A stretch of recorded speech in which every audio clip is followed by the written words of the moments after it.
Now to the continuing operations against the Maoists. 7 more Maoists, including key IED expert Tech Shankar, were killed on Wednesday in an encounter in Andhra Pradesh's Alluri Sitarama Raju district, which borders Odisha and Telangana, by the Andhra Police's elite anti-Naxal force. This operation comes a day after top Maoist leader Madhvi Hidma was gunned down in an exchange of fire in the Medrunmilli village in the state. Tech Shankar, long associated with the Andhra-Odisha Border Special Zonal Committee of the Maoists, was known within the organization for his skills in assembling improvised explosive devices. There have been a series of arrests and crackdowns, and that could leave the remaining top leaders exposed. How significant is this, and what next in the operations? I'll be joined by security analyst Kanchan Lakshman in a bit, but first, listen in to Andhra Pradesh Police's intelligence chief. 50 members Maoists have been arrested. Will 50 members NTR district, Krishna district, Eluru, Kakinada, Konasima, 5 districts nunchi arrest cheyadam jarigindi. Thanks very much for joining us this evening. There seems to be enormous force as far as that operation is playing out in Andhra Pradesh. Where do you see it happening, and how? What stage are we in terms of the entire anti-Naxal operations there? Thank you for having me on the show.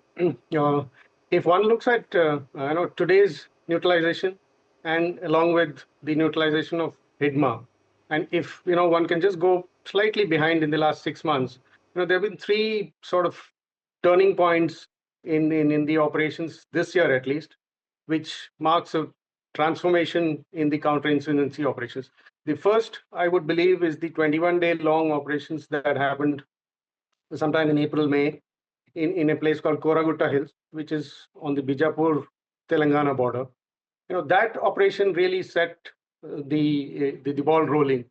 Then the second one is, if I would have to pick a second sort of turning point, is the killing of Namballa Keshavarao, the then General Secretary of the CPI Maoist, in sometime in May.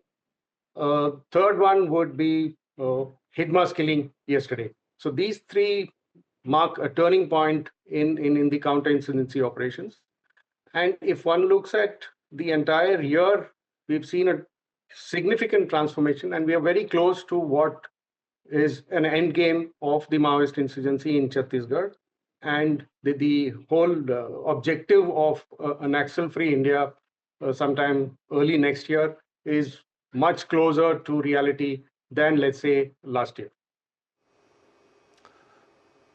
Right, you're making a very important point. You're saying we're much closer to that reality of an Naxal-free India. It's been declared by the Home Minister as well. But thanks very much, Kanchan, for joining us. We hope to be coming back to you as and when we get more updates.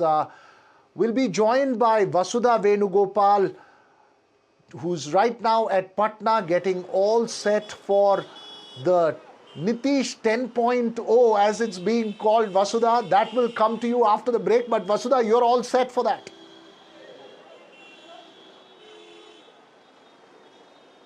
That's right, Veera. The stage is all set for Nitish Kumar to come back as the Chief Minister of Bihar for the 10th time, like you rightly pointed out, and we'll get you all the action from action-packed Bihar in just a minute. It's time for a short break.